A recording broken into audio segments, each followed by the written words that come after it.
psyched to have Chris Bowen, Senior Vice President of Sales at Hammerspace, a fantastic growing company. He has a really good topic, building a startup sales org, which you've done several times and have done it several times really well, and lots of great lessons learned. We are sponsored today by Outreach, so I'll give you their pitch. They're the first and only engagement intelligence platform built by revenue innovators for revenue innovators. Outreach allows you to commit to accurate sales forecasting, replace manual processes with real-time guidance, and unlock actionable customer intelligence that guides you and your team to win more often. Fantastic company. They've been a sponsor of Sales Community for probably just about going on a year now. Great company, great customers, and have done a lot to help out several of the advisory board members. We're also sponsored to you today by Nicholas just said Bama baseball. There you go. Actually, I don't know if I have a Bama mug or something there. Anyway, thanks, Nicholas. Roll Tide, I should say. Also brought to you by Sales Community. Chris is on the advisory board. Thank you, Chris. For those that are not members, you can just go to salescommunity.com and there's a link that says some are free, so you can get a free year membership. And if you use your LinkedIn, I think it takes all of 15 seconds to log in. But if you want to learn more and sell more, lots of fantastic content there. So by way of background, I've known Chris, we think, for about 20 years. We first met back in the days at Storage Tech when he was a stud rep roaming around the streets of New York City. And it's been awesome to see him grow into a really respected CRO and go-to-market leader. And we were counting, I think, obviously a bunch of sales calls we went on, but one in particular was Morgan Stanley. I guess it was shortly after Sun said they're going to buy Storage Tech, and they were kind of giving us the riot act why they weren't going to buy from us anymore or something like that, right? Yeah, that's right. So interesting times. Yeah.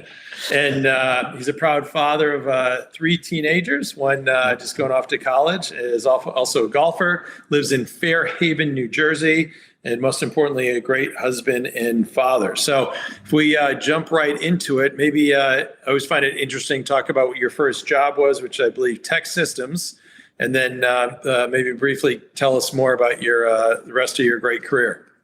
Yeah, so tech systems was interesting. So I started a week out of college, which I regret. Should have taken off the summer, but it was a recruiting and staffing company for technology. And at the time I was there, they were about $200 million. They were based out of Baltimore, Maryland. And by the time I left, they were about $2 billion. So they really taught, they hired college students right out of college, and they taught them how to recruit and then how to sell and then how to manage people. And if you're a Baltimore Ravens fan, it was actually Steve Bisciotti, who's now the owner of the Baltimore Ravens, sold his shares back to the company and then acquired the Ravens. So great learning experience there, and really taught me a lot.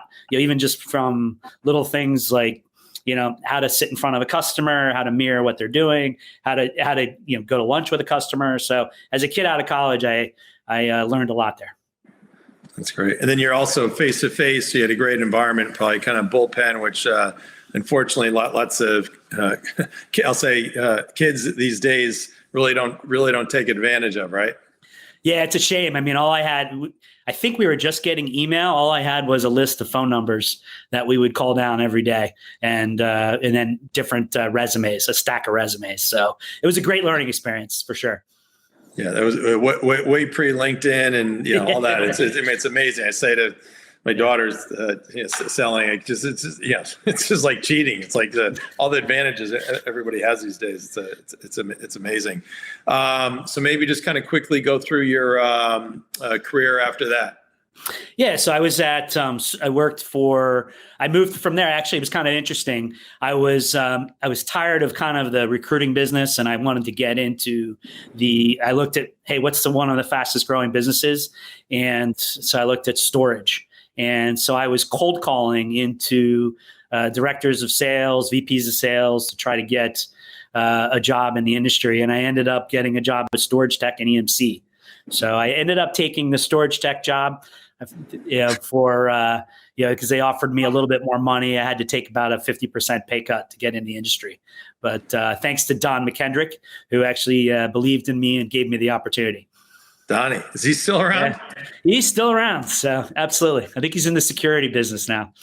Wow, he's a classic.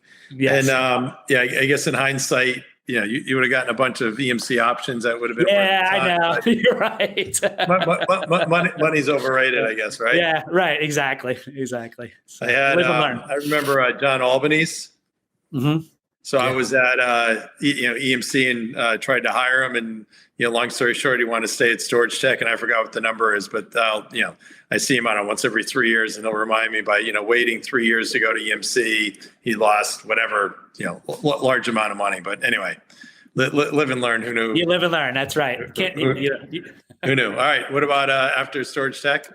Yeah, so they got acquired by Sun, and then I left there and went into the startup world almost 20 years ago. So I went to go work for a company called StoreWise that was acquired by IBM. I worked with Ed Walsh there and I left right after as the acquisition was happening and moved over to Avere Systems, which was another kind of NAS play. Network attached storage play, and then they got acquired. I was there for about 8 years, and we ended up getting acquired by Microsoft. So that was a great run. So I was a first rep on the East Coast into Avere, and then moved my way up to in different roles up to VP of Sales. And That's then great. And then I tried 2 other startups. Never got to product market fit. And so seed round, A round, and then just recently, joined Hammerspace about a year ago. That's great. Yeah, we I think our my recruiting business, Top Talent Recruiting, placed you at CRO as Aguazio, right? Yes, that's correct. Absolutely. So moving on here, maybe tell us about Hammerspace. Yeah, it's interesting. So we've been in R&D for about 8 years. The CEO was our CEO was the CEO and founder of Fusion.io. So obviously a very successful company. I mean, they went Dave Flynn. David Flynn. Great That's correct. Technologist, great leader.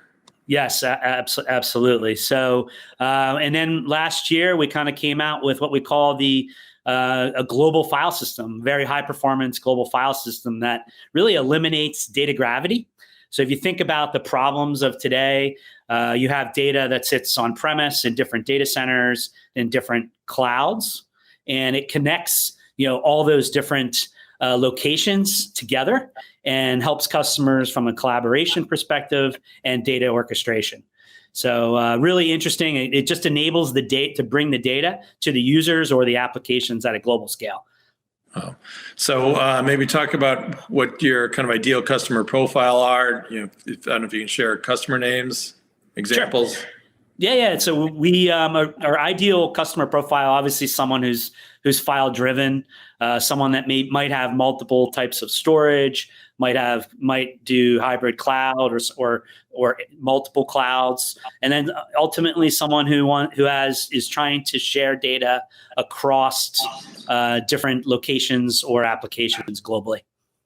And some of those are like media and entertainment, life sciences, finance, technology companies, software development. I mean, we're really installed across 14 different industries, but we are going to market on a more vertical approach. Awesome. And then what kind of decision maker level do you sell to? Yes, we're at the CTO, director of infrastructure, or we might even be talking to someone who's responsible for specific applications. Oh, that's great. And on the investment side, in terms of your investors and all that, any of that you can share with us? Yeah, I mean, we are a seed round, so it's a bunch of different investors, Eyal from Mellanox, Pier 88, and even actually Kathy Wood from ARC Investments is also an investor in us. That's great.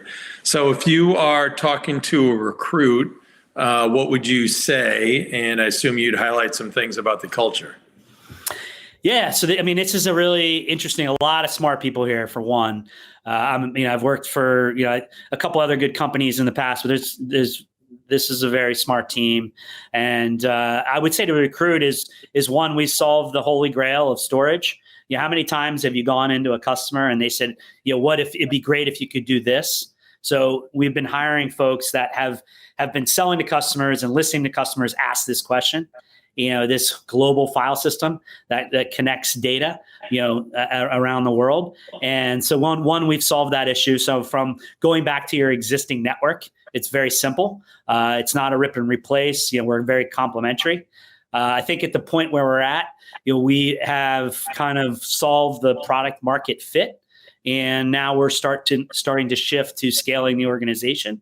And we have a lot of good technology partners, which I'm so close to announcing, but unfortunately I can't announce it on this call. But anywhere from an application, a really large application company to multiple storage companies, where now you have the ability to walk in with some of the larger vendors, and obviously that increases the credibility out to our prospects and customer base. And then finally, this is a fun, very high performance kind of company, and we're very open, and I think we do a really good job of communicating and making sure everyone's involved in the direction we're headed. And they have you as a great sales leader. Well, thank you. I appreciate that. And also probably some shout outs, Tony Asaro, who I've known for a lot of years, and then Molly, who I recently met on the marketing side. So it looks like you're surrounded by a great team, and I assume there's lots of great engineering smarts buried away. Very smart people there, for sure. That's great.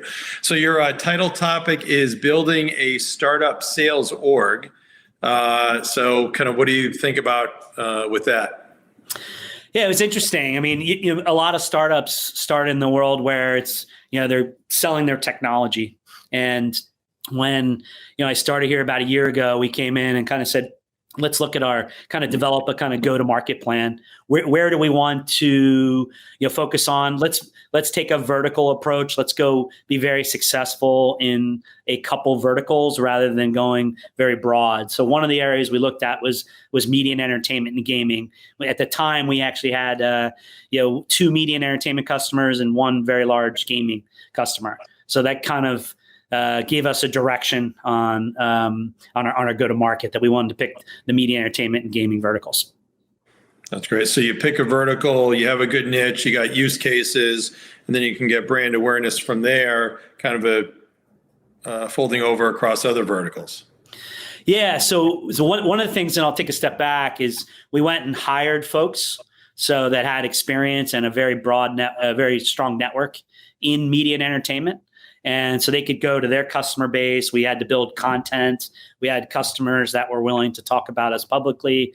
And so that's been very successful. I mean, we went from a year ago, we went from just a couple media and entertainment opportunities, and we just are over 100 media and entertainment opportunities last week. So it's exciting to see the growth and the potential of where we're going to be heading into 2023.